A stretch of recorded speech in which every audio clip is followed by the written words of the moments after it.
Bienvenidos a Escuela Sabática Fácil desde Nicaragua con Néstor Salguera y César Vargas. Alusiones, imágenes y símbolos. Lección número 11 para el sábado 14 de junio de 2025. Ruth y Esther.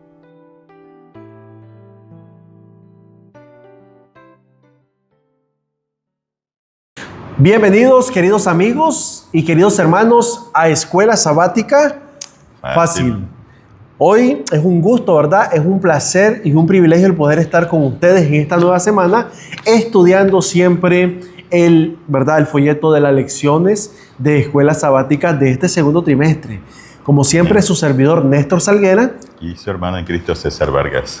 César, en esta semana vamos a estudiar la lección número 11, ¿verdad? Amén. Gracias a Dios que nos ha dado la oportunidad de llegar hasta este momento. Pero recuerden también que estamos estudiando el libro Consejos sobre la obra de la Escuela Sabática, escrito por nuestra hermana Elena G. de White. Y el consejo de esta semana, César, ¿qué nos dice? Analicen todos los aspectos de la verdad, para que puedan saber por ustedes mismos qué es la verdad. Escudriñen los estudiantes por sí mismos, a fin de llegar a conocer las cosas profundas de Dios. Hagan esta obra con el espíritu que animaba a Cristo y no se les imponga ninguna restricción. Amén. Qué buen consejo. Necesitamos entonces, César, estar siempre investigando acerca de esta verdad, no solamente con lo que has escuchado, sino que tú pongas parte, o sea, pongas profundo interés por descubrir la verdad que el Señor quiere mostrarte. Hablando de la escuela sabática, como hemos dicho, el consejo es que cada quien estudie su cartilla. Así es, todos tenemos esta cartilla y el que no la tiene todavía puede conseguirla, César, ¿verdad? En una iglesia adventista cercana. Ahí donde se pone en la aplicación porque nos faltan nada más 2 lecciones. 2 lecciones. Sí, en la aplicación en la Play Store está también, recuerden que estamos estudiando alusiones, imágenes y símbolos. Cómo estudiar la profecía. Y esta semana, César, en la lección 11, hablamos acerca de 2 mujeres, ¿verdad? Una, ¿verdad? Es una viuda desposeída que encuentra, César, al bondadoso Booz, su pariente redentor. Y entonces también es un matrimonio favorito por los cristianos porque refleja el amor de Cristo hacia la humanidad. ¿Y la otra? Así es, y la otra mujer de la que estamos hablando se refiere a una joven que vivía en un país extranjero, que de pronto ella llega a ser reina, se da cuenta de un complot que hay contra su pueblo, y entonces ella se ve en el centro del drama. Ella tiene que tomar acciones para resolver el asunto. Así es. Y estas mujeres son Ruth y Esther. Y sabes, César, me gustó porque yo les puse aquí como un título: vasijas de honra. Número 1, porque son pureza, santidad, utilidad, disposición y fidelidad sobre todo. ¿Verdad? Estas mujeres se dejaron utilizar por Dios. Así que vamos a orar para entrar entonces a la introducción de esta semana. Querido Padre, te damos gracias por tu amor, gracias por tus bondades, y pedimos, oh Dios, que tu Espíritu Santo, así como utilizó a Ruth y a Esther en un tiempo, oh Dios, donde tu pueblo estaba pasando por una situación difícil, que ahora nosotros en este tiempo también lo estamos pasando, podamos nosotros también serte fieles, leales, y que podamos estar dispuestos, oh Dios, a servirte. Que no nos dé temor hablar por ti, oh Dios, que podamos vivir para ti en este mundo. Te pido por cada uno de los líderes de la Iglesia Adventista del Séptimo Día, por cada uno de los amigos también que se acercan a la iglesia, que seas tú, oh Dios, convenciéndonos de pecado, de justicia y de juicio. En el nombre de Jesús, amén. Ok. La lección del sábado, ¿verdad? Vamos en este espacio. Dice el texto de memoria Néstor, Esther 5:2. Cuando él vio a la reina Esther en el patio, ella obtuvo gracia a sus ojos, y el rey le extendió su cetro de oro que tenía en su mano. Entonces Esther se acercó y tocó la punta del cetro. Amén. Esta semana continuaremos explorando las historias que prefiguran acontecimientos de los últimos días. Al utilizar acontecimientos y personas de la vida real, Dios nos ayuda a ver cosas desde su perspectiva y entender cómo interpretar las profecías registradas que tienen el propósito de fortalecer nuestra fe. Así es. En la profecía, César, una mujer simboliza al pueblo de Dios, es decir, a su iglesia. Así es. ¿Verdad? Y arroja mucha luz acerca de cómo considera él a su pueblo.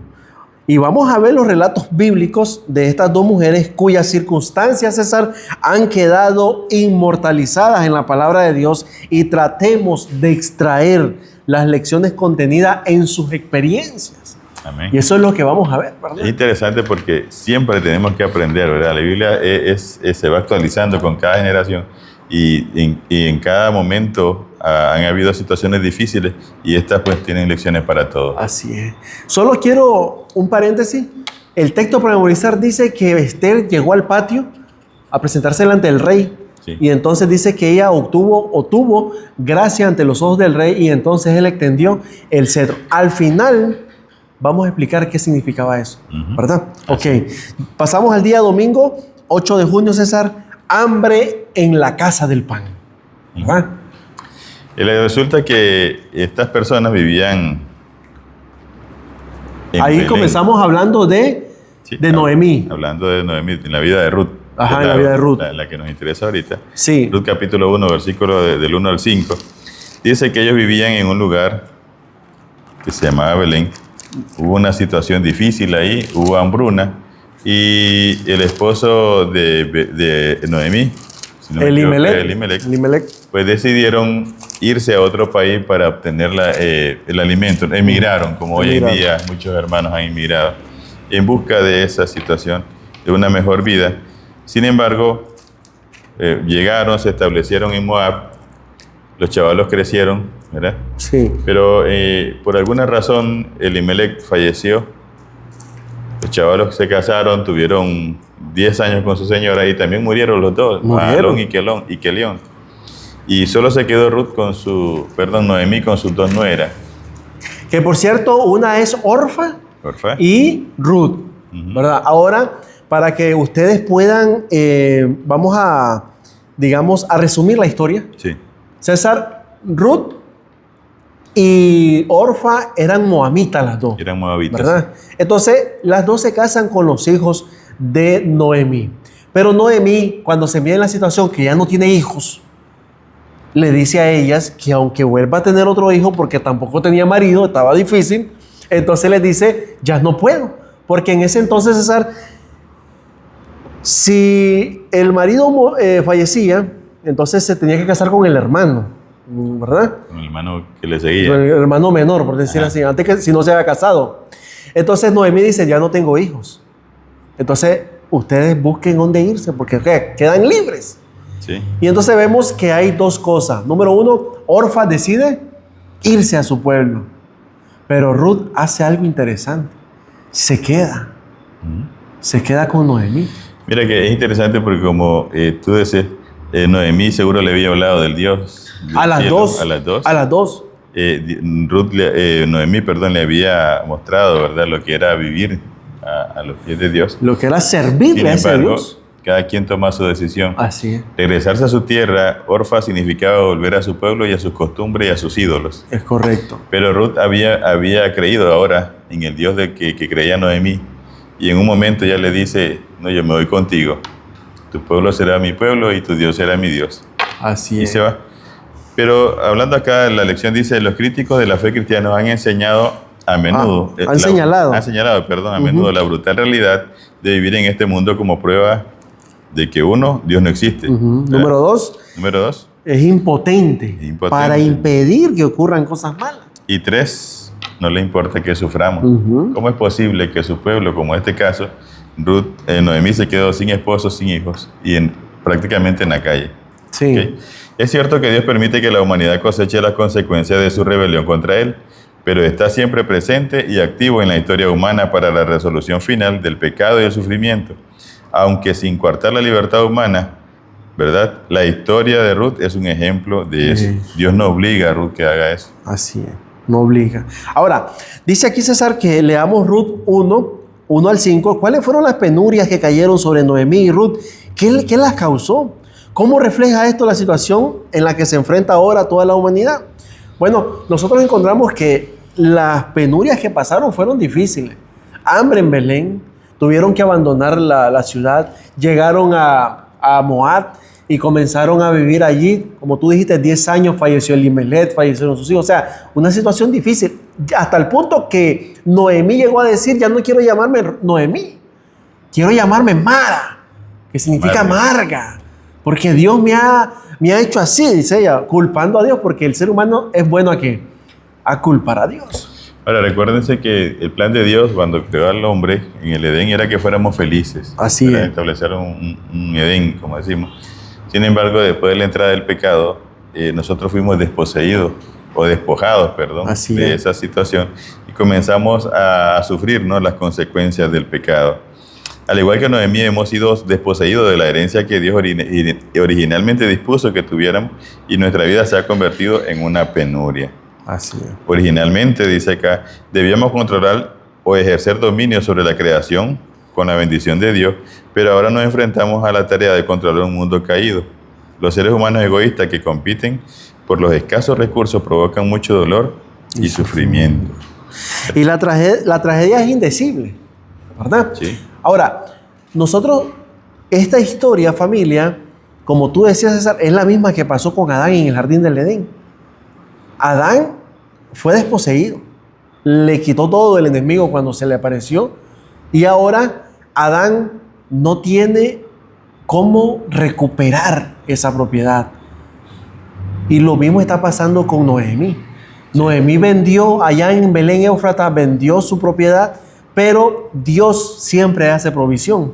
¿Cuál era la provisión que había hecho? Había una ley que permitía que un pariente cercano pudiese ayudarte para recuperar esa heredad, ¿verdad? Ahora hay que recordar que estamos en este mundo de pecado y sufrimiento y que aunque tú creas en Dios no estás exento de las situaciones que se viven. No estás en una tragedia, burbuja. claro. Y eso no significa que Dios nos haya abandonado también. Sí. Dice aquí el comentario en la última parte, la tierra sigue produciendo en abundancia, lo que es un poderoso testimonio del amor de Dios. Amén. Pero la codicia humana y los estragos del pecado hacen que el mundo parezca someternos más a nosotros que nosotros a Él. Un día, sin embargo, todo eso va a terminar. Así es. Es cierto que hay escasez, pero la tierra no ha dejado de producir. O sea, la bondad de Dios siempre ha estado con nosotros, el sol siempre sale, la lluvia siempre está, la tierra produce. Pero recordemos que también en toda esta escasez o desigualdad que hay está metida la mano humana. La mano humana. Porque los recursos que hay en la tierra están en un solo grupo, un grupo pequeño, y la mayoría sobrevivimos con el resto. Así es. Y siempre los poderosos son los que quieren acaparar todo. Y esto no tiene nada que ver con Dios, porque ellos tienen, ¿cómo te digo? Sí. Ellos tienen la voluntad para compartir o quedarse con todo ese dinero o esos recursos. Pero no lo hacen por el mismo pecado que hay. César, en esta historia de Ruth, el tema central para mí es la lealtad de Ruth. Qué tremendo, ¿verdad? La lealtad de Ruth hacia Dios. Decir, no, yo no me voy a ningún lado, yo me quedo contigo. Y eso es importante, ¿verdad? Decidir. Porque al final, familia, el pueblo será aprobado por la lealtad y la fidelidad, que es lo que veremos ahorita, César, Bueno, en el día lunes. Por otra parte, yo veo que aquí, Néstor, la gracia de Dios. Sí. La gracia de Dios está sobre todo esto y aunque parezca la situación difícil y Dios la permite por alguna razón, siempre, como decía el comentario, Dios va teniendo el cuidado y provee para su pueblo. Así es. Y ya miraste que formulamos algo. De parte de Dios está la gracia y de parte de Ruth está la lealtad. Es decir, que hay una fusión. Siempre Dios quiere que trabajemos en colaboración con Él. Así es. ¿Verdad? Que es lo importante. Humana, con la mano...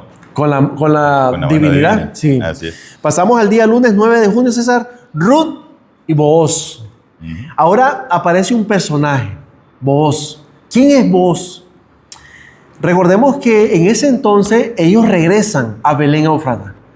Pero ellos regresan, César, sin nada. Sin estar en ningún lugar. Noemí y Ruth, nada más, las dos ellas. Y entonces Booz era un hombre, digamos, económicamente bien, ¿verdad? Porque tenía bastantes huertas ahí. En ese entonces estaba la cosecha de la cebada. Sí. ¿verdad? Así es. No, vos era pariente de Elimelech, De Elimelech. pariente ahora de Ruth, ¿verdad? Y perdón, de Noemí. Sí, Y como tú decías, para recuperar sus tierras, ella como mujer no podía. no podía. Necesitaba Necesitaba alguien que fuera de su misma familia para poderlo redimir. redimir. Recordemos que la palabra redentor, familia, es pariente cercano, Ujú. ¿verdad? Y esto nos recuerda, bueno, al final de este día vamos a ver, ¿verdad? La similitud que existe, ¿verdad? Así es.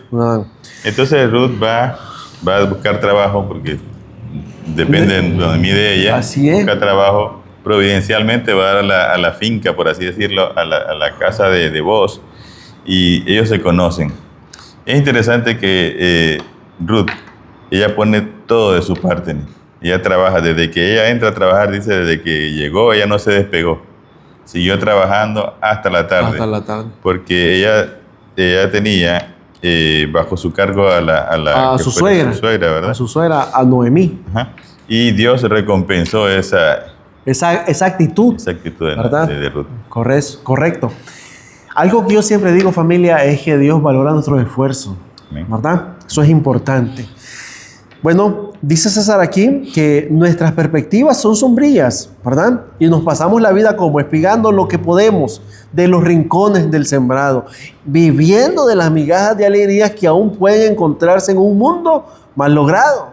Pero todo cambia cuando descubrimos que Dios no nos ha olvidado. Amén. ¿Verdad? Qué maravilloso saber eso. Sabes, en todo lo que tú hagas, en todo lo que tú emprendes, en todo lo que tú te proyectes, Dios estará contigo siempre y cuando tú decidas, ¿verdad?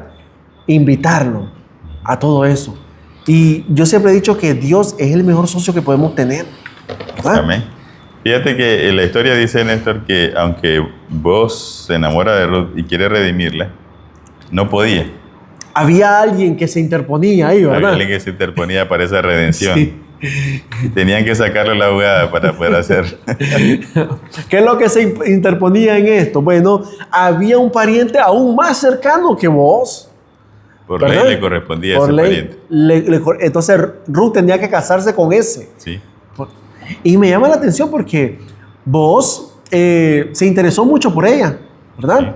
Se enamoró de ella, pero en ese entonces, César, había como un concilio, se hacía, ¿verdad? Como un concilio para llegar a un acuerdo, como de votaciones.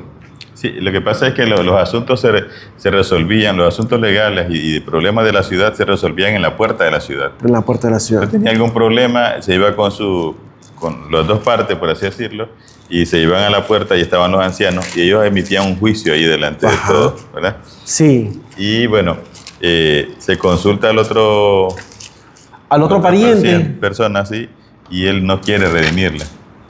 Sí, porque él dice, yo puedo redimir, pero no me quiero casar. Sí, no. Él no quería casarse. No quiere problema, no quiere conflicto. Sí, no quiere compromiso. Y es interesante porque vos, César, está dispuesto y decidido, ¿verdad? Él ama a Ruth. Él ama a Ruth. Entonces él está decidido a, si un ejemplo no se dio, que si el hombre hubiera aceptado, pues ni modo, ¿verdad? No, es que el otro tipo estaba interesado más en el dinero.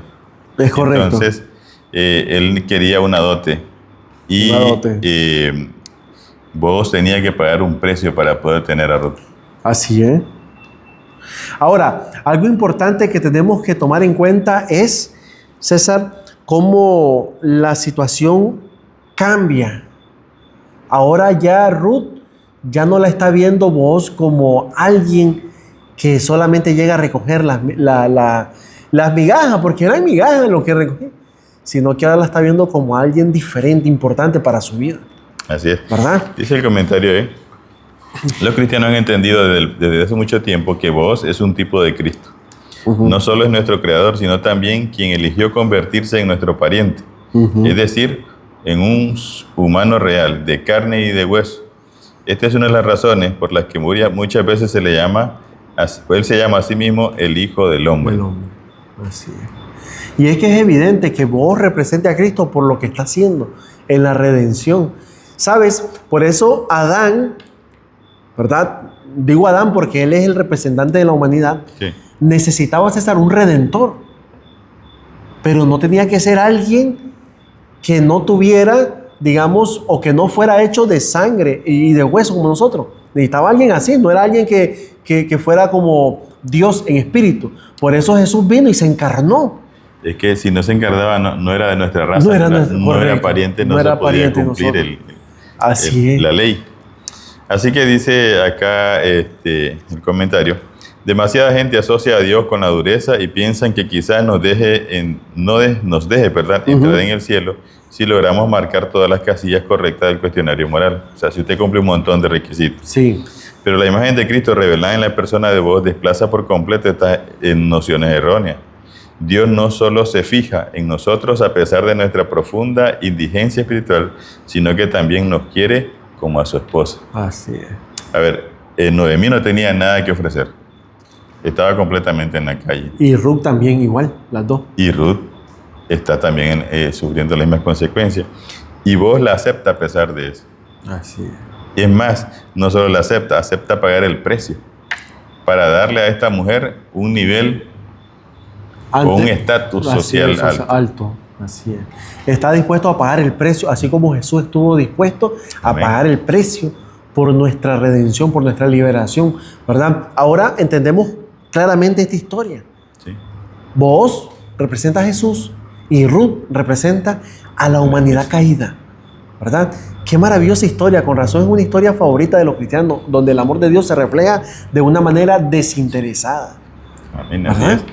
Y Dios tuvo que pagar, por así decirlo, precio alto. El capricho, por así decirlo, ¿verdad? Sí. O el precio alto, como tú dices, de nuestra libertad, ¿verdad? Recuerda que en este caso la otra persona sería Satanás, ¿no? Satanás. Que se está interponiendo entre la redención. Así. Y es lo que vamos a ver ahora el martes 10, a vos como redentor. Como redentor. Así es. Entonces continuamos con esta historia. Vos se enamora, César, profundamente de Ruth y desea casarse con ella, pero existe, ¿verdad? Habíamos dicho, un obstáculo y pues había un pariente más cercano, que es lo que estamos hablando, pero en todo esto, el amor de Dios, como lo vimos en la cartilla pasada, el amor de Dios y su justicia tiene que triunfar. Sí. ¿Verdad? Y entonces vemos que ahora, pues, entramos en lo que es la conclusión, ¿verdad? De cómo queda esto ahora, esta historia, ¿verdad? Cuando Satanás apareció en el concilio celestial, allá en Job, capítulo 1, Dios le preguntó, ¿de dónde vienes? Sí. Y entonces él le dijo, de rondear la tierra, andar por ella. Es decir, yo vengo de mi propiedad. Sí. Porque él tenía esa, digamos, él era el dueño y señor, porque Adán le entregó eso, Así es. ¿verdad? Pero ahora nos encontramos con que había una posibilidad, gracias a Dios por eso, de redimir o de quitarle ese territorio a Satanás, ¿verdad? Qué maravilloso. Así es. Y es interesante, bueno, por eso hay que dejar las cosas al Señor. Sí. Porque nosotros, humanamente, salía más barato que el Señor hiciera la guerra con el diablo y lo venciera. Así es. Pero legalmente no era así. Él debía convertirse en un súbdito, someterse al dominio de acá, para desde aquí poderlo derrotar completamente y recuperar el reino. Sí. Por eso Jesús tuvo que someterse, ¿no? Y venir a esta tierra. Y fíjense que el diablo estaba tan seguro de su lugar, como tú dices ahí en el concilio, pero también en el libro de Judas, un libro pequeño de un capítulo, un poquito antes del Apocalipsis, cuando Moisés muere, dice que él inmediatamente quiso reclamar el cuerpo de Moisés. Y la disputa de este cuerpo, dice acá, da a entender que Satanás estaba reclamando algún derecho sobre él. Él creía que si él había muerto aquí y lo había hecho pecar, entonces Moisés le pertenecía. Pero lo que no sabía Satanás era que Moisés se había arrepentido, ¿verdad? Pero lo que te quiero recalcar acá es que él reconocía y reclama su derecho como gobernante en esta tierra. Así es. Y sobre todo humano. ¿verdad? Mira lo que dice ahí la sección Profetas y Reyes, página 454. Por primera vez Cristo iba a dar vida, a uno de los muertos. Cuando el príncipe de la vida y los ángeles resplandecientes se aproximaron a la tumba, hablando de la de Moisés, Satanás temió perder su hegemonía. Con sus ángeles malos se aprestó a disputar la invasión del territorio que reclamaba como suyo. Se jactó de que el servicio a Dios que había llegado se jactó de que el siervo de Dios había llegado a ser su prisionero. Declaró que ni siquiera Moisés había podido guardar la ley de Dios, que se había atribuido la gloria que pertenecía a Jehová, es decir, que había cometido el mismo pecado que hiciera desterrar a Satanás del cielo, y por su transgresión había caído bajo el dominio de Satanás, dice. Así es. Pero Cristo refutó la afirmación de Satanás y Moisés fue resucitado. Amén. ¿Verdad? Por eso que aparece Néstor en Mateo capítulo 17, en el monte de la transfiguración aparece Moisés y aparece Elías. Entonces vemos de que Dios nos está mostrando entonces de que si nosotros pecamos y confesamos nuestros pecados y nos arrepentimos, nosotros ya no le vamos a pertenecer al enemigo, sino que le vamos a pertenecer a Cristo porque Él nos perdona y porque Él nos acepta, ¿verdad? Y por eso muchos, como dice 1 Tesalonicenses 4, 16 y 17, dice que los muertos en Cristo resucitarán primero, así como Moisés, ¿verdad? Así es. Qué maravilloso. Y bueno, y como decíamos, Ruth capítulo 4, versículos 1 al 12, vos viaja hasta el portal de Belén, a la puerta de Belén, en la ciudad donde Cristo vino al mundo como nuestro pariente más cercano. Amén. Qué coincidencia, ¿verdad? Sí, sí, porque Jesús nació en Belén, ¿verdad? Así es. Los ancianos se reúnen y finalmente se intercambia una sandalia, símbolo de pertenencia o propiedad. La puerta de un pueblo era el lugar donde se decidían los casos. Por lo tanto, la escena de Belén es un tipo representación del juicio celestial, ya que refleja la escena del juicio registrada en Daniel 7, 13, 14 y 22, 26 y 27. No debemos pasar por alto un aspecto crucial del juicio, y es que se realiza en favor de los santos, ¿verdad? Eso es importante, pero solo porque Cristo pagó el precio por nosotros, así como vos pagó el precio por Ruth para que fuera su esposa. Qué maravilloso. Para librarla de esa situación. Sí, qué maravilloso. Esto del juicio lo hablamos la semana pasada, ¿te acuerdas? En la lección. El juicio, y recalcamos, el juicio de que se está dando ahorita es para salvación. Así es. Así que hay que aprovechar la oferta que Dios nos está dando ahorita, ¿verdad? Sí. No habrá otra. Cuando esta oferta se cierre, ya no habrá otra posibilidad de salvarse. Entonces, ahorita el juicio es para declarar santos a todo aquel que acepta al Señor como su Salvador. Así es. Y antes de pasar a hablar de la otra mujer, quiero decirles que yo titulé a Ruth, César, como Ruth, lealtad inquebrantable. Qué maravilloso tener eso, ¿verdad? Una lealtad inquebrantable. Y hablando de Esther, pues, un título que le puse es Una mujer para este tiempo, ¿verdad? Qué maravilloso. Porque no solo los hombres, también las mujeres son importantes para Dios en el ministerio y el servicio, ¿verdad?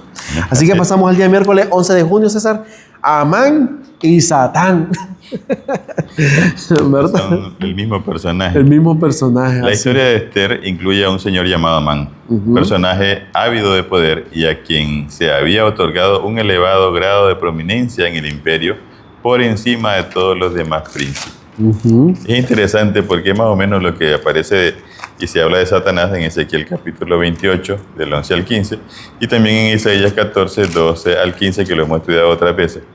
Ahí se encuentran algunos paralelos entre Lucifer y Amán, un malvado enemigo de Dios y también de su pueblo. Así es. Ahora, hay algo importante que quiero resaltar, César, es que Amán representa al poder religioso, ¿sí? ¿Verdad? No olvidemos eso. Amán representa al poder religioso. Recordemos que estaba en el tiempo de los medos y los persas, ¿verdad? Y quien estaba ahí como rey era el rey Asuero, ¿verdad? Y el rey Asuero había... El poder civil en ese caso. Sí, el poder civil. Entonces él le había dado, ¿verdad?, ese rango elevado, como decías tú, a Amán, pero en lo religioso. ¿Por qué digo esto? Porque Amán dice la Biblia que todos tenían que postrarse delante de él, Ujú. ¿verdad? Y había un hombre que no lo hacía. Y entonces ahí donde él se llena de ira, como el dragón se llenó de ira contra la mujer. ¿Puedes continuar, César? Sí. Dice ahí, vemos en Apocalipsis, si usted lee Apocalipsis, capítulo 13 especialmente, que el ansia del poder, y adoración por parte de Satanás conduce a este mundo a su crisis final. Sus engaños logran que la humanidad, excepto unos pocos, se maraville y adore a la bestia. Apocalipsis 13, del 3 y 4. Entonces, recurre a la fuerza contra los pocos renuentes a ello. No sé. Y esto, como tú decías, representa al pueblo de Dios al final de los tiempos, ¿verdad? Sí. Amán. ¿Por qué? Porque Amán, todos deben arrodillarse y solo uno no se arrodilla ante él. Que es un pequeño grupo remanente, Un pequeño grupo. ¿verdad? Pero eso le molesta. Le molesta. Y es más, y cómo es la ansia de poder, como dice ahí el comentario, que él podía, tal vez no ponerle mente, si todo el mundo se arrodillaba y uno, Y uno pero no se arrodillaba. se sentía ofendido, ¿verdad? Así Y es. entonces uno de los elegidos de Dios no reconocía lo que aquel consideraba su derecho. Y entonces ese simple personaje o ese grupito lo llenó de ira, dice Esther 3, 5 y 6, y se empeñó no solamente en desaparecer a Mardoqueo, sino también a todo el pueblo. Así es, a todo el pueblo. Y me llama la atención, César, el versículo, y lo quiero leer textualmente, quiero que ustedes lo busquen también ahí en su casa, Esther 3, versículo 8, y dice así, y dijo Amán al rey Asuero, escucha lo que le dice, hay un pueblo esparcido y distribuido entre los pueblos en todas las provincias de tu reino. Y ahora dice, y sus leyes son diferentes de las de todo el pueblo, y no guardan las leyes del rey, y al rey nada le beneficia el dejarlos vivir. O sea, que este pequeño remanente tenía otras leyes. Por ejemplo, la primera era obedecer a Dios antes que a los hombres. Mardoqueo entendía y comprendía que el único que podía recibir su adoración era Dios. Y de ahí nadie más. Entonces Amán dice, no te quieres arrodillar, está bien, no te arrodilles, no me adores. En consecuencia, vas a pagar tú y tu pueblo, ¿verdad? Ahora, recuérdate que uno debe de tener respeto por las autoridades. Así es. Y eso lo manda el apóstol Pablo, que lo respetemos, pero siempre y cuando no tenga que ver con nuestra fe, Nuestra fe. con nuestra adoración. En este caso, la arrodillarse en Amán era más que un saludo, Que un saludo. era una reverencia, una adoración. Era una adoración. Por lo tanto, tenía que ver con los principios de Mardoqueo. Él dijo, no, chiquito, aquí ya no podemos seguir transgrediendo. Era, César, como reconocerlo como alguien superior, digamos, Alguien divino. divino. Es correcto, en divinidad. César dice aquí, Esther, lee Esther, bueno, yo leí Esther, ¿verdad? Capítulo 3, y Apocalipsis 12, 14 al 17, Apocalipsis 13, 15. ¿Y qué paralelismo encuentra en estos pasajes? ¿En qué se parecen a la descripción que hace Juan de la iglesia remanente de Dios y a la que hace Amán en el pueblo? Bueno, como tú decías, Mardoqueo representa a un pequeño pueblo lleno de fe, de una fe inquebrantable, y que también Mardoqueo, César, hizo un gran trabajo con Esther. Él instruyó a Esther, le enseñó todo lo que él sabía acerca del verdadero Dios. Así es. Es decir, que Esther no era una mujer o una joven que no conocía a Dios. Ella estaba también, como dice, preparada y conocía a Dios. Ahora, en Esther, Amán representa, ¿verdad? Como decíamos, al poder terrenal que busca destruir al pueblo elegido. Y en Apocalipsis, recordemos que Satanás representa ahí, ¿verdad? Satanás es la bestia que aparece ahí en Apocalipsis 13. Okay. El punto principal de Apocalipsis 13, y lo que vemos aquí también con Esther, es la adoración. Es la adoración, así es. Recuérdase que Apocalipsis 13 dice, y todo aquel que adore a la bestia, y todo aquel que no adore a la bestia, y todo aquel que adore a Dios. Y todo aquel... Todo tiene que ver con adoración. ¿A quién adoras, verdad? Así es. Y como decíamos, ¿verdad? El cuerno pequeño, el grupito pequeño, ¿verdad? Que Sí. no lo hace, provoca que haya un decreto de muerte contra ese remanente, ¿verdad? Y para eso la iglesia no lo puede hacer. El poder religioso. Religioso no puede hacerlo y entonces recurre al poder civil. Y es lo que hace César en el versículo 10, en el versículo 9 de Esther 3, dice, si place al rey, o sea, él se va ¿a dónde? Al poder civil. Si place al rey, dice, decrete que sean destruidos. Y yo pasaré 10,000 talentos de plata a los que manejan la hacienda para que sean traídos a los tesoros del rey. Entonces el rey quitó su anillo de su mano y lo dio a Amán, hijo de Amadata, Agageo, enemigo de los judíos. Es decir, que al final el rey dice, bueno, está bien, tú sabes lo que estás haciendo. Confiando en que el poder religioso que lo está instruyendo tiene razón. Tiene razón. Él ignora. Es correcto. Él ignora completamente lo que está pasando. Digamos, el poder civil es utilizado por el poder religioso. Así es. Y recuérdense que esa mezcla es muy peligrosa para nadie. Eso sucedió en la Edad Media, el año 1538, perdón, el año 538 a 1798, y se hizo desastre. Así. Y Apocalipsis 13 dice lo mismo. Esta bestia, esta amalgama del poder religioso y civil se va a volver a dar. Así y entonces se va a dar la persecución final para el pueblo de Dios. Familia, yo creo que ya todos estamos al tanto que al final de nuestros tiempos también se va a decretar algo, ¿verdad? ¿Cómo dice el conflicto de los siglos? César, ¿puedes leer esa cita? Página 601. Así es. Una vez que el sábado llegue a ser el punto especial de controversia en toda la cristiandad, las autoridades religiosas y civiles se unan para imponer la observancia del domingo. La negativa persistente por parte de una pequeña minoría de ceder a la exigencia popular la convertirá en objeto de execración universal. Así es. Entonces, dice Salomón, ¿qué es lo que fue? Lo mismo que será. Lo que pasó en Esther es una, César, es una película pequeña de lo que va a pasar ahora en este tiempo global.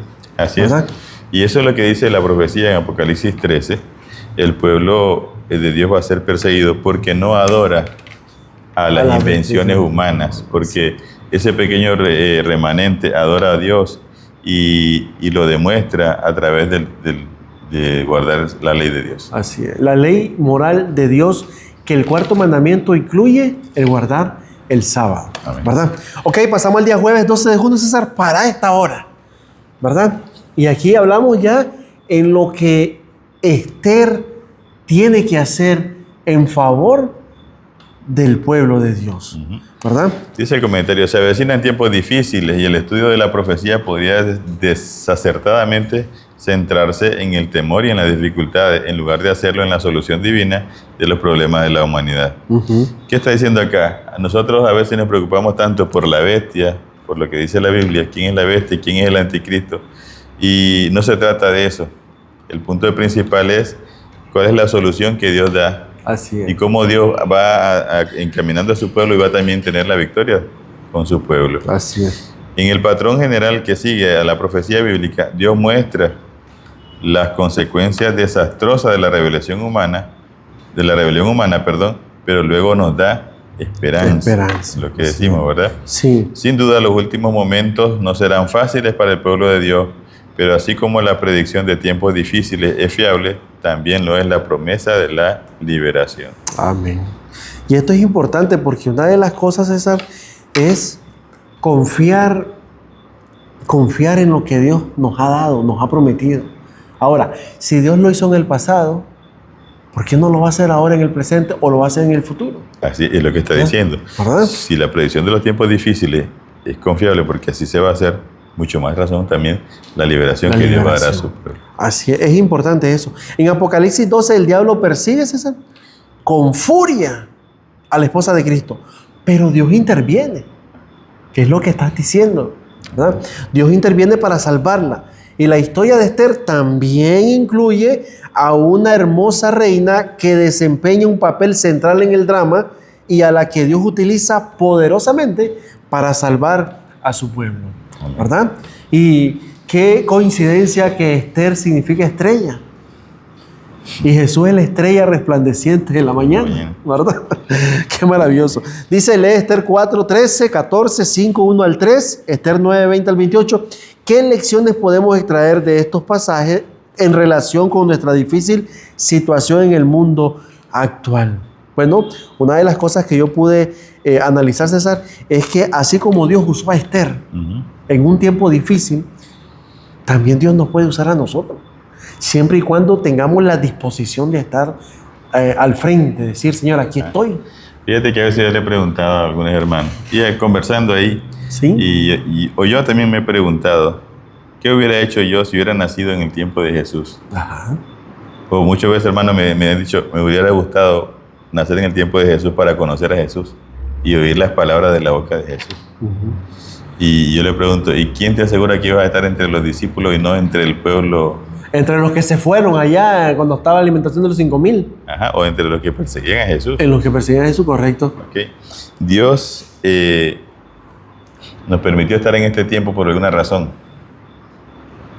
¿Quién sabe, como decía Mardoqueo, si para esta hora es que Dios nos trajo aquí? Así es. No sabemos, porque Dios en su divina providencia tiene planes y propósitos especiales para cada uno de nosotros. Sí, si Dios hubiera querido, nos hubiera hecho nacer en aquel tiempo. Así es. Pero Dios tiene un propósito con nosotros para este último tiempo.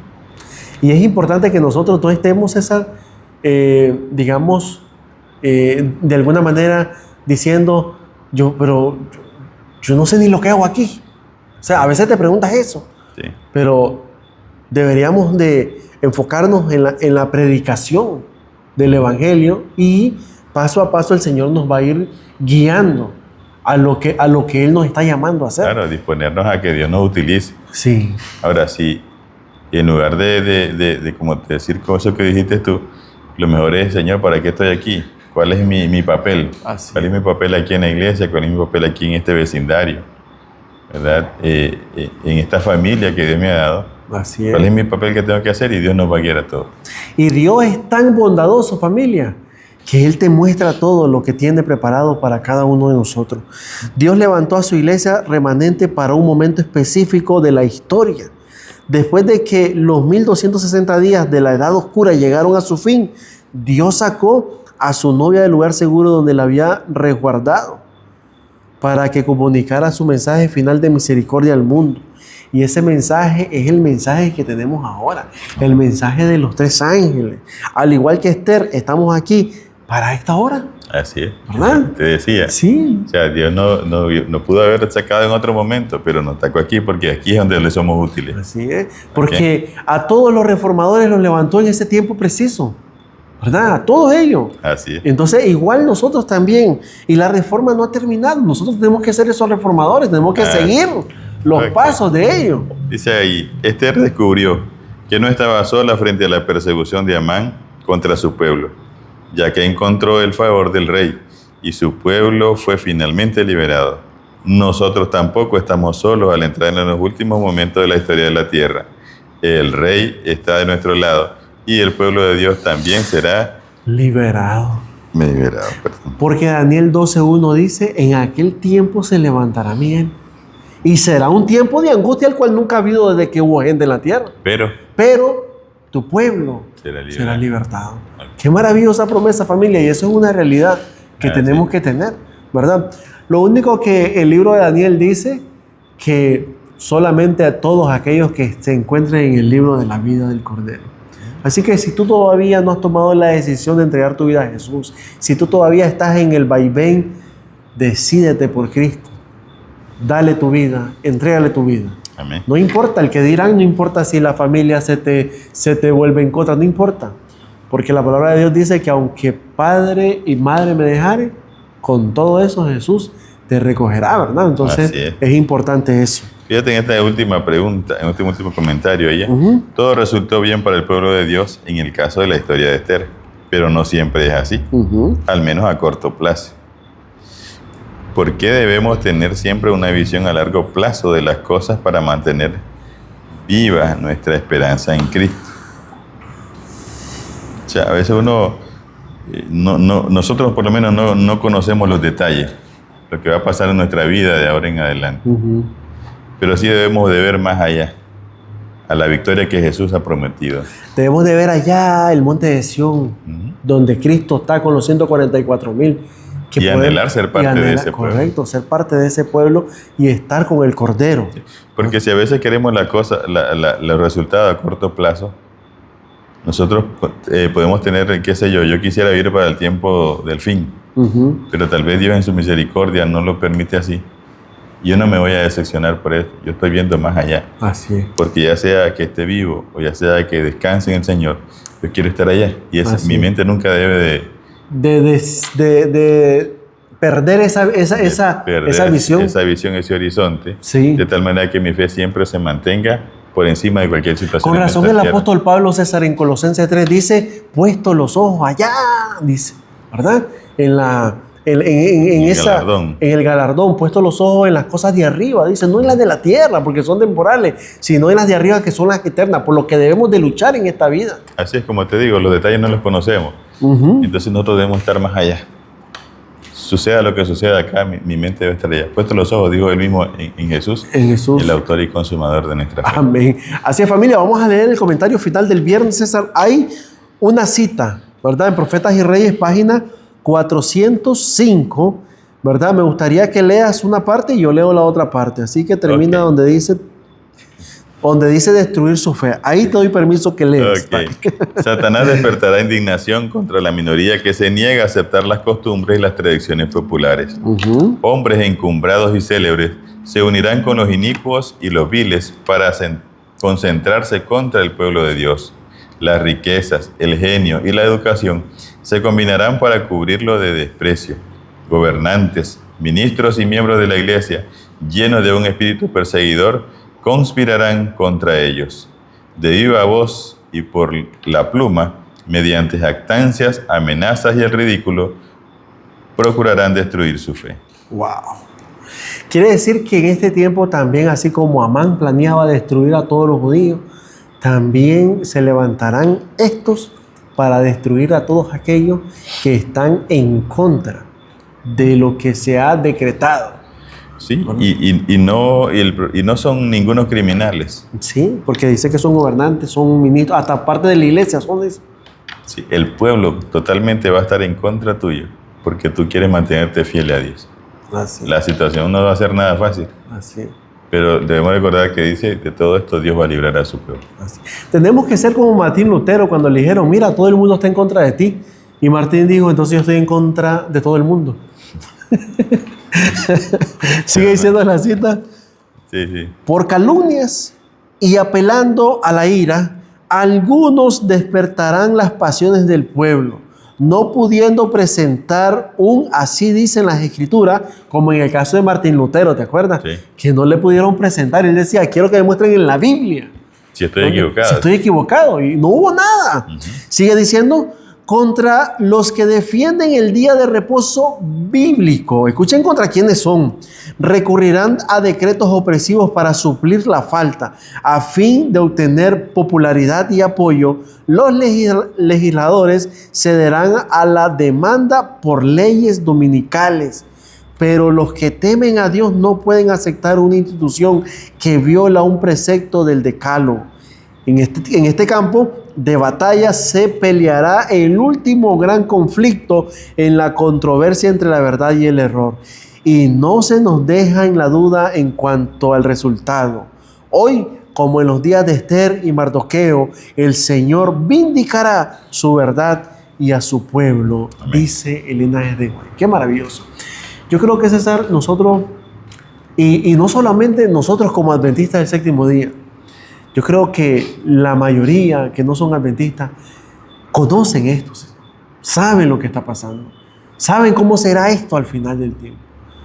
Y la verdad que tenemos que orar mucho por todas esas personas, por todos esos que conocen el final de esto y que el Espíritu Santo César los tome y puedan escuchar aquel llamado que dice, salid de ella, pueblo mío. ¿Verdad? Sí. Y recordarles siempre que el asunto del sábado y el domingo tiene que ver más que un día. Así es, un día. Es simplemente una señal de lealtad. Si adoras a Dios y eres leal a Dios, va a guardar su palabra, va a guardar su día de reposo, como dice Ezequiel 20, 12 y 20, que es la señal entre el pueblo de Dios y su pueblo. Y su pueblo. Si no quieres, pues vas a acceder a lo que la humanidad demanda, Así es. que aparentemente es algo bueno porque se está hablando del clima y del recalentamiento global, y por ese asunto se viene a implementar esa ley que es completamente en contra de la voluntad de Dios. Recordemos también, familia, que la mayoría no siempre tiene la razón también, ¿verdad? Y eso es importante. Así es. Hay una pregunta que aparece aquí abajo y solo una me gustaría, César, que la pudiésemos contestar. Dice en la pregunta número 2, ¿cómo puede prepararse el creyente para cualquier dificultad que pueda surgir en relación con su lealtad a Cristo? Escucha esto, ¿cómo podemos prepararnos como creyente? Y dice la otra, ¿dónde encuentras esperanza en medio de las circunstancias difíciles? La preparación tiene que ver con comunión. Si tú estás en comunión con Cristo, te estás preparando, ¿verdad? Entonces, ¿cómo podemos prepararnos? Manteniendo una relación estrecha y viva con Jesús, ¿verdad? Fíjate que, acordándome ahorita de la historia de Ruth, Ruth dice, yo decido que tu pueblo sea mi pueblo y que mi Dios sea mi Dios. Así es. Tomaron una decisión de ser Ahí leales a se Dios está preparando. con antelación. Y las situaciones que fueron dándose, ella siguió confiando en Dios y eso la fue preparando para algo mayor. Así es. Y la segunda pregunta dice, ¿dónde encuentras esperanza en medio de las circunstancias difíciles? Bueno, recordemos que la palabra de Dios es toda esperanza. Ahí encontramos la esperanza. O sea, como acabamos de mencionar, Dios ya nos dijo que nos dará la victoria y que Él nos va a libertar. Esa es tu esperanza, César. Sí. Esa es mi esperanza. Esa es tu esperanza. Así que yo creo que no podemos estar con incertidumbre hasta estas alturas del partido, como decimos, ¿verdad? Como dice el Salmo 121, si no me equivoco. ¿De dónde vendrá mi socorro? ¿De dónde vendrá mi socorro? Y Y él mismo se contesta. Ajá, mi socorro viene de Jehová. Así Y no es. cualquiera, el que hizo los cielos y la tierra. Y la tierra. Amén. Ese es nuestro Dios. Qué maravillosa estudio, César, hemos tenido, ¿verdad? ¿Cuánto que aprender, verdad? Sí. Y a veces uno pasa esta historia y muchos ya hasta la han descartado porque no es contemporánea con nosotros. Así Pero es. cuánto tenemos que aprender. Con razón el apóstol Pablo decía que en la lección anterior, el texto de memoria, Sí. se me olvidó, me lo había aprendido de memoria. Sí. Que todas estas cosas. Estas cosas sucedieron por ejemplo y fueron escritas para advertirnos a nosotros, los que hemos llegado al tiempo del fin. Así es. Así que, familia, gracias por continuar con nosotros, gracias por estar pendiente a este canal, gracias porque ustedes son los que nos motivan para que podamos seguir adelante en este Ministerio de Escuela Sabática Fácil. Estudiemos con antelación la lección número 12 para el sábado 21 de junio de este año 2025. César, ¿tiene como título? Precursores. Precursores, ok. Y vamos Así que, a ahondar en este asunto de Daniel 2, de la imagen, la adoración de la imagen. así es. La otra imagen que se va a levantar pronto, ¿verdad? Que Así será es. la última. Y todos estos asuntos tienen que ver con la marca de la bestia y lo que va a suceder en el tiempo muy cercano. Así que va a estar muy buena. Hagan sus comentarios ahí en el chat de YouTube. Denle like, compartan este material, familia, compártanlo. Y que Dios nos bendiga, nos cuide. Dios haga resplandecer su rostro sobre cada uno de nosotros, ¿verdad? César, ¿puedes dirigirnos en oración? Ok, oremos, hermanos. Nuestro Dios, te agradecemos porque tu palabra tiene mucho que enseñarnos. Amén. Con razón, el apóstol Pablo decía que tu palabra es inspirada por Dios y es Amén. útil para nosotros, especialmente para los que hemos llegado al tiempo del fin. Amén. Señor, gracias porque tu palabra dice que tú tienes cuidado de tu pueblo. Pasamos situaciones difíciles, Señor, pero eso no te ha tomado a ti por sorpresa. Tú ya has hecho provisión para esto, Señor. Amén. Gracias porque si tuviste el amor para venir a esta tierra, morir por nosotros y redimirnos, también tienes ese gran amor para proveernos lo que necesitemos, tanto físico como espiritualmente. Amén. Te agradecemos, Señor, porque tú has prometido también liberar a tu pueblo así como lo hiciste en el tiempo de Esther. Sí, sí. Danos la fe, Señor, para confiar y danos esa lealtad como Ruth Amén. para decir, oh Dios, que tu Dios será mi Dios, que tu pueblo será mi pueblo. Amén. Padre, nosotros hemos decidido ser parte de ese pueblo. Sí, Por sí. favor, santifica y confirma esa decisión y séllanos, Padre, para vida eterna. Amén. Pero queremos pedirte también por cada uno de nuestros hermanos que nos ven a través de este programa, Sí, Señor. para que ellos también, oh Dios, se preparen, para que ellos también confíen, Señor, y un día podamos hablar de esto, pero hacerlo bajo el árbol de la vida. Muchas gracias por todo, en el nombre de Jesús. Amén. Amén. Amén. Así es, familia, Dios nos bendiga. Nos vemos en el próximo capítulo de Escuela Sabática Fácil.